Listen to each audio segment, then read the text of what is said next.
Welcome to the Nonprofit Leaders Network podcast, where your host, KIRSTEN BULLOCK, interviews nonprofit CEOs and executive directors to share what's working.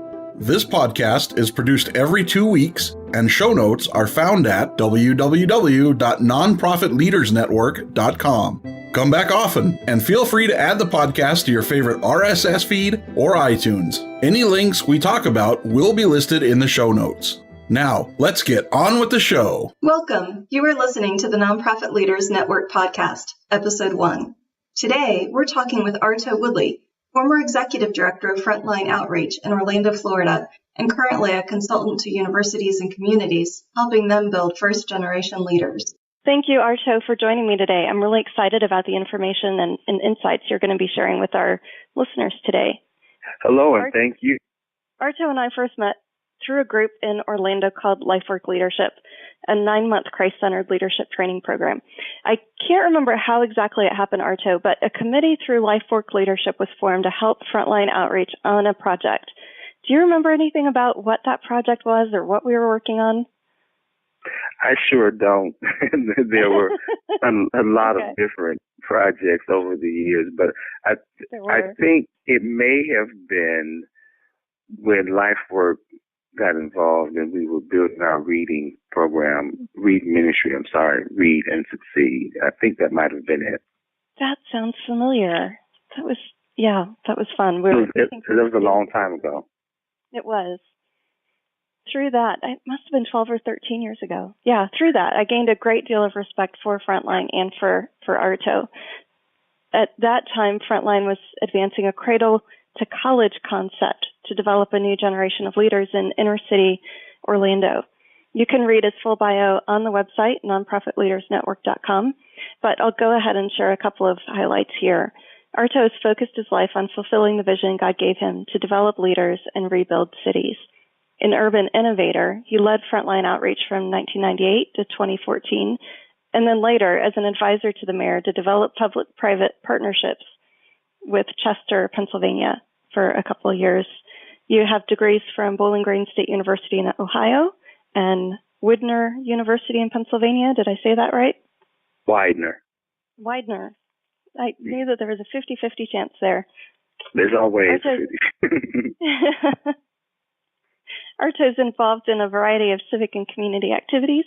He's an emeritus member of the African American Community Fund of the Dayton Foundation, a past member of the Orlando Regional Chamber of Commerce Board of Governors, a founding member of the Governor's Faith-Based Advisory Committee in Florida, and the Florida Department of Children and Families Independent Living Advisory Council, just to name a few. So with all this experience and knowledge, I'm really happy that you're here sharing information with other people who are serving as executive directors now and planning to serve as executive directors in the future. So a few questions that I have outlined here, and we might stick with these questions or wander off a little, but excited to hear what you have to say. So first question, what do you feel like was your greatest success in your work with Frontline Outreach? Well, there is no doubt that the greatest success is tied into the outcomes for the children that we worked with. Our mission was preparing tomorrow's leaders with a vision for success and service, starting at preschool. And though we were able to raise millions of dollars and totally renovated the building and built new structures and totally revamped the model, the greatest successes are in the lives of the young people who started with me as after-schoolers and preschoolers who have finished college, and those preschool students who have entered college, and those who have graduated who are around the world working and in their careers and in the areas of passion or in the military. I count that as the greatest success. That's great. And of the kids that you worked with, you mentioned that some are around the world. What's the most exotic place that somebody's traveled to and is living in now? Well, one young man graduated from Wagner U in New York, and he's playing basketball. He's played basketball in Ireland and Colombia. Every time I look at his Facebook page, he's in some foreign country. Of course, he's chasing the NBA dream, and so he's playing in those foreign places to get a shot as a free agent. But we've had, I should say, he's the only one. I've forgotten about all the young men who were in the military who've been to Afghanistan and Iraq and all over the world. So there are probably places that I haven't even mentioned, but these young people originated in the inner city of Orlando and learned or honed their craft as leaders and took what they learned at a small Christ Center ministry in Orlando and took it around the world. So for me, that's success. That's great. And then the opposite of that, what do you feel was your, I don't want to say failure, but greatest growth opportunity? Greatest growth opportunity. I love that. Well, obviously,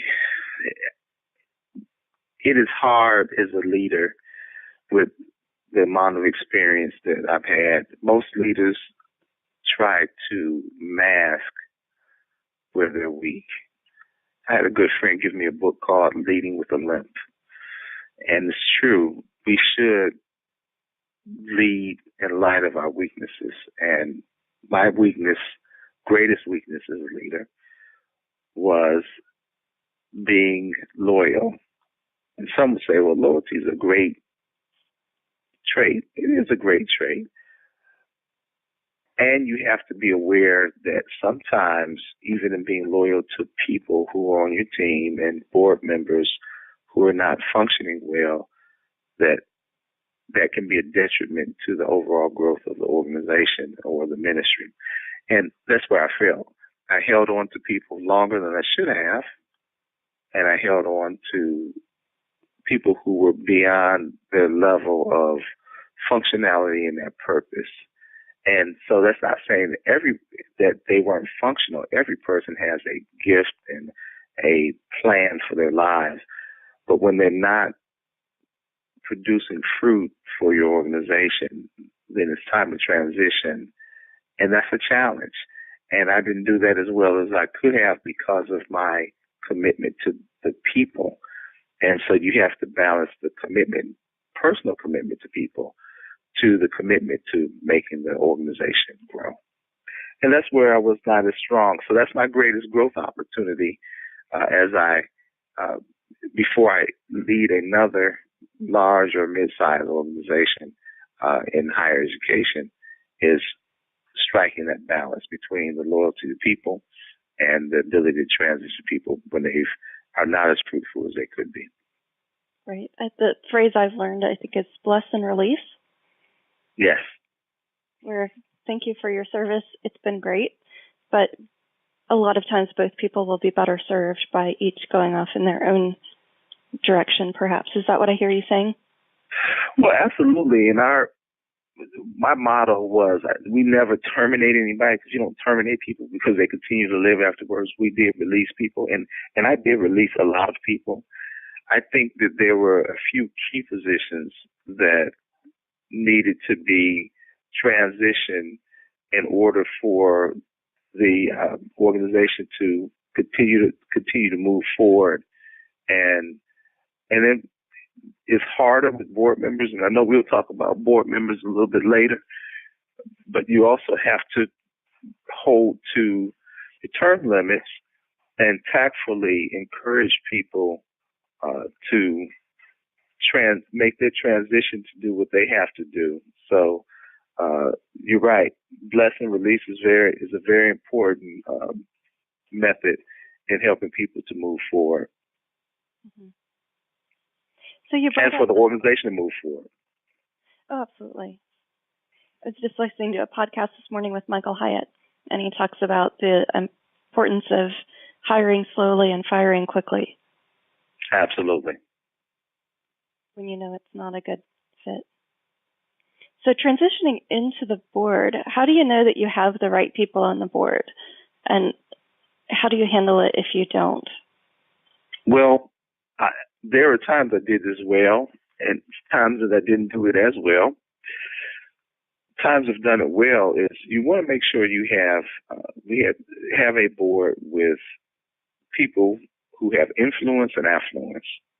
And that means they have the ability to bring resources, people, other opportunities to the board so that the board can effectively accomplish its work. Affluence means they have the ability to give. That is one of the biggest myths that exists, that board members only come to bring their expertise. Every board member has to be committed financially. There is no way that you will be able to encourage others to commit financially if the executive and the key leaders, such as the board, are not 100% committed in their giving. Now, that may be different at the various levels of people's capacity to give, but there should be 100% giving. And so I think when those things are happening, you know you have the right board members. And I think the outgrowth of how you know, based on influence and affluence, is you're accomplishing your goals and your objectives with that group of people, and you're able to do it effectively. And you have clear-cut goals, objectives with measurable outcomes, and you're consistently moving forward. And I say consistently, you're not stuck. You're not in your meetings having the same conversations over and over and over about challenges and issues that could have been addressed earlier. Mm-hmm. And another way that I think you know that you have the right board as an executive director, CEO, whatever your title is you don't feel overwhelmed by challenges. You feel like you have a core group of people who are with you, and that whenever you have a huge opportunity or challenge, whether it's a new building project or whatever, you have a core group of people because of your board structure that can not only provide you brain power, but they can also provide you resources. Great. And probably also support for each other if things need a little extra work or something's not working, you need to tweak it a little, to have a group of people working with you. Well, especially in a nonprofit setting, more than a university setting, because board members in the universities take on a different function. But in a nonprofit setting, depending on the size of the nonprofit, board members may have to utilize the resources in their office, their assistants, their office staff, and different people, depending on what their business is, to provide help. For example, one company, which I won't name, but it's a sizable company in Orlando, our board chair at the time offered the ability of their HR department to do a search for us to find a VP of operations or director of operations. And that was a huge help. So they did all the screening, the initial screening. We had over 300 people apply, got it down to 5, and it was a huge help. And plus, it was an additional verification of the choice of the person. So it wasn't just saying, well, where did this person come from? Did Arto find the person? No, the board was involved in the selection of the person. So it's those types of innovative engagements that can really leverage board members' input and ability to help move the mission of the nonprofit forward. Mm-hmm.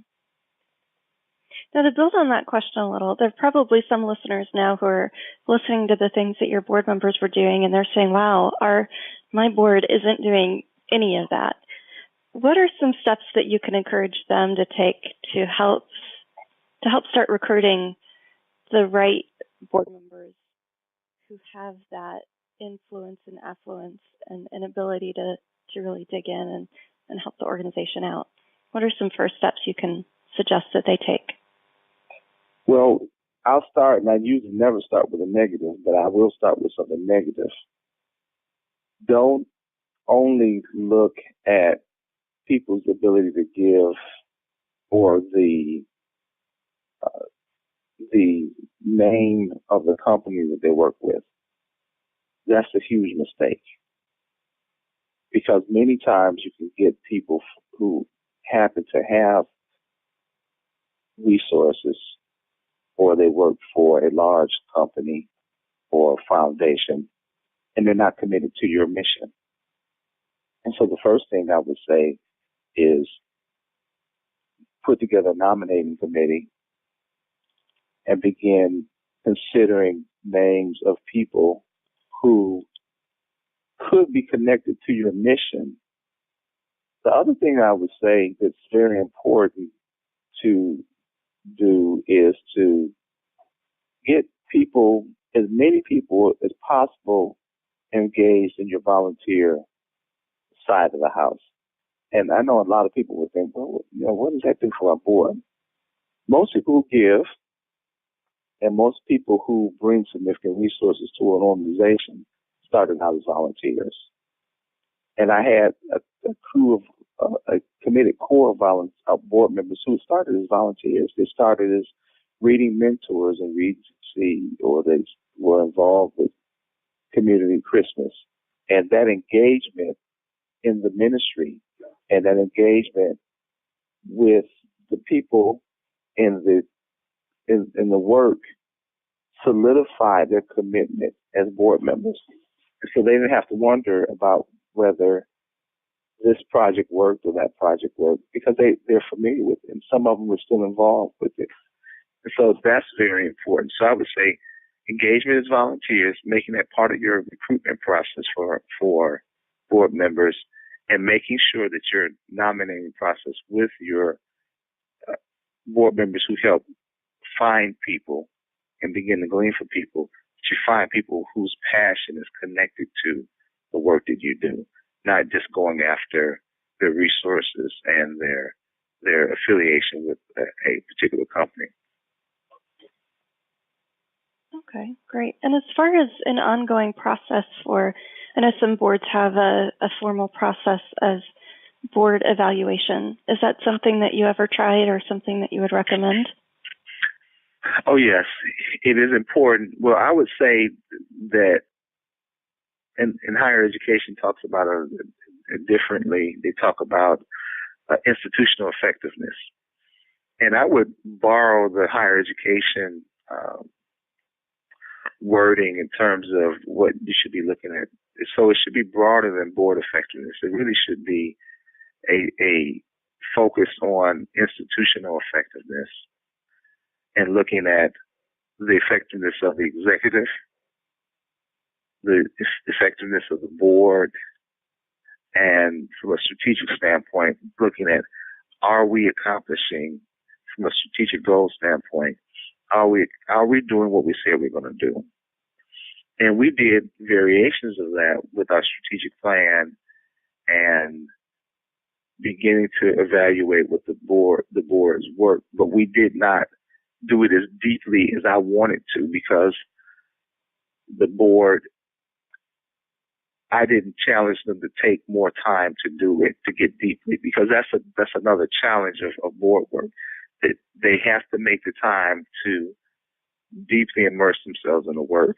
And because board members are CEOs, tend to be CEOs and busy people, they typically want to come in for meetings and fly at the 10,000 feet level. It is very important for them to be able to be committed to the advancement of the work.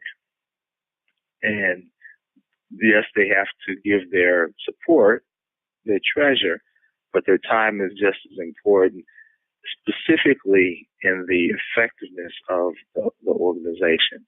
Because if you're not effective, ultimately it will show on a broader level. And so I think looking at it from an institutional effectiveness standpoint, where they have a committee that evaluates the executive on a consistent, regular basis annually, just like all the people who work for the nonprofit should be evaluated. And then a separate group that looks at the effectiveness of the board itself and board members, are we accomplishing what we said we want to accomplish? Is every board member giving on an annual basis? Have they accomplished the personal goals? One of the things that we did on our forum is we asked board members when they initially were coming on board, what are 3 things they'd like to accomplish before their tenure ended? 3 things they'd like to be engaged in.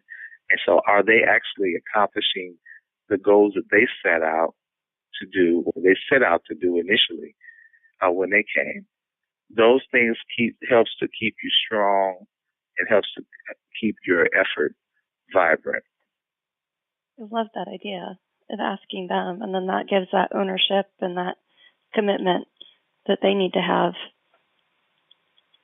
makes it more possible that the organization will reach its goals if you have that ownership. So I love how you ask them for their 3 goals.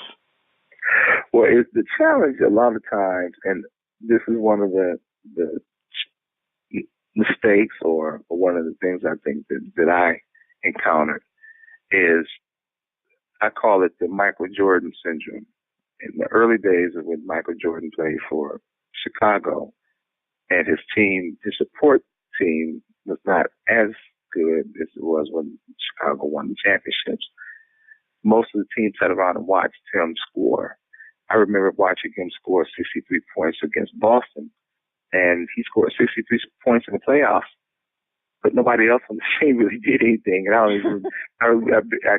kind of remember some of the other people on the team, not really. And so he scored 63 points, but they still lost. And so what happens with nonprofit executive directors and CEOs is they have the Michael Jordan standpoint or perspective, that the boards sit back and watch the executive director. Ooh, look at this person. She's doing a great job. Look at all the money she's raising. Look at the buildings she's done. Look at all the program outcomes. Wow, great job. And they're watching and they're not engaged in it. And so the CEOs have to be very careful that they don't get caught in that trap, because ultimately if you get caught in that trap, then it becomes your work and not our work. Mm-hmm. And the board will say, well, why didn't she get that done? I don't know why she's gotten it done in the past. And that happens, and that's a trap. So you have to very, very astutely make sure that everyone is engaged in the outcomes and that everyone is held accountable for those outcomes. And that's an art. Absolutely. And that's a great, I think, closing thought for today's podcast, the importance of having ownership and not falling for the, should I just call it the Michael Jordan syndrome? Right. Yeah. I need to trademark that. Right. Thanks for listening to the Nonprofit Leaders Network podcast with Kirsten Bullock. If you like what you just heard, we hope you'll pass along our web address, nonprofitleadersnetwork.com, to your friends and colleagues. Be sure to check out our archive section on our website for previous podcasts. Join us next time for another edition of the Nonprofit Leaders Network podcast.